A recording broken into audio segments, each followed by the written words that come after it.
Assalamualaikum warahmatullahi wabarakatuh. Halo semuanya, kami dari kelompok 6 akan membuat tugas video penjelasan teks artikel. Sebelum kita lanjut ke penjelasannya, kami akan memperkenalkan diri terlebih dahulu. Perkenalkan, nama saya Adi Sinta Safira. Perkenalkan, nama saya Marcel Arya Satria Sinaji. Perkenalkan, nama saya Rahmat Rafiki. Nama saya Aryo Putra Setiawan. Untuk penjelasan lebih lanjutnya, jangan lupa tonton videonya sampai habis ya.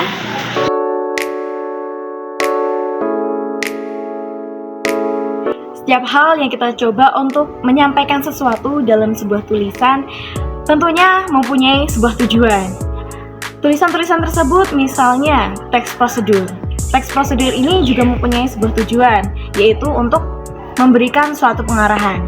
Dan selanjutnya yaitu ada teks eksplanasi. Teks eksplanasi ini juga mempunyai sebuah tujuan, yaitu untuk menjelaskan sesuatu. Nah, pada pertemuan kali ini saya akan menjelaskan tentang tujuan-tujuan dari teks artikel. Nah, jadi teks artikel ini dibagi menjadi dua bagian nih. Yang pertama, tujuan artikel bagi sang penulis, dan yang kedua tujuan artikel bagi sang pembaca. Untuk penjelasannya lebih lanjut, kalian bisa nonton video ini sampai habis. Tujuan artikel bagi penulisnya. Bagi penulis, beberapa tujuan teks artikel adalah sebagai berikut. First, sarana untuk menyampaikan gagasan. Secondly, sarana untuk berpikir secara sistematis.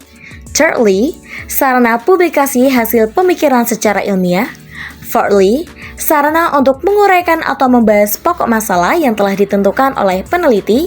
And last, sarana untuk menjelaskan atau membahas suatu masalah sesuai bidang ilmu tertentu.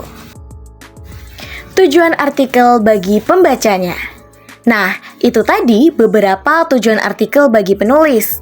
Sementara itu, tujuan dan manfaat yang diterima pembaca artikel adalah sebagai berikut. Yang pertama, sarana mendapatkan pengetahuan dan informasi. Kedua, sarana untuk mengedukasi. Dan yang terakhir yaitu sarana hiburan bagi pembaca. Di sini saya akan menjelaskan ciri-ciri artikel. Terdapat 5 poin utama dalam ciri-ciri artikel. Untuk penjelasan lebih lanjut, mari kita simak. Poin pertama, artikel didasari oleh fakta. Poin kedua, artikel bersifat faktual dan informatif. Artikel yang berdasarkan faktual seperti artikel yang berdasarkan kenyataan dan mengandung kebenaran, sedangkan informatif bersifat menyampaikan kepada pembaca. Poin ketiga, artikel mengandung opini atau gagasan yang subjektif. Maksudnya artikel ditulis berdasarkan gagasan atau opini penulisnya. Poin keempat, artikel ditulis secara singkat, padat, dan jelas agar mudah diterima pembaca. Artikel juga ditulis dengan komunikatif, tidak bertele-tele dan ringkas. Poin kelima, penulisan artikel dibuat dengan sistematis. Artikel memiliki bagian-bagian tertentu dan ditulis secara sistematis sehingga pembaca dapat mengerti isinya dengan mudah. Kaidah kebahasaan teks artikel. Kaidah kebahasaan teks artikel dibagi menjadi 3 bagian, yaitu adverbia, konjungsi, dan kosakata. Jika ingin lebih jelas, mari kita bahas satu persatu. 1. Adverbia. Maksud dari adverbia ini adalah kata-kata yang bersifat menerangkan kata lain dalam suatu kalimat. Contohnya sangat, lebih, selalu, biasanya, sering, kadang-kadang, jarang, sebagai besar, dan lain sebagainya.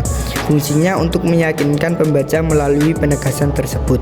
2. Konjungsi atau kata hubung. Pada teks artikel terdapat beberapa konjungsi atau kata hubung yang digunakan, diantaranya konjungsi urutan yang digunakan untuk mengurutkan argumentasi. Contohnya pertama, kedua, ketiga, berikutnya, selanjutnya, kemudian, lalu, dan sebagainya. Konjungsi untuk memperkuat argumentasi. Contohnya selain itu, misalnya sebagai contoh, justru, padahal, dan lain sebagainya. Konjungsi kausalitas yang digunakan untuk menyatakan hubungan sebab dan akibat. Contohnya karena, agar, oleh, sebab itu, oleh karena itu, dengan demikian, kalau, jika, dan sebagainya. Konjungsi untuk menyatakan harapan. Contohnya supaya, agar, dan sebagainya. 3. Pemilihan kosakata. Pada teks artikel, kosakata ada kata-kata yang harus diperhatikan agar menarik dan meyakinkan pembaca, terutama pada artikel opini. Struktur artikel terdiri dari 3 bagian, yaitu pernyataan pendapat, pernyataan argumen, dan pernyataan ulang. Untuk penjelasan selanjutnya saya akan jelaskan pada poin pertama, pernyataan pendapat atau tesis. Bagian pada struktur artikel ini berisi urutan aktual yang penting untuk dijadikan pijakan pembahasan di dalam artikel. Kedua, argumentasi.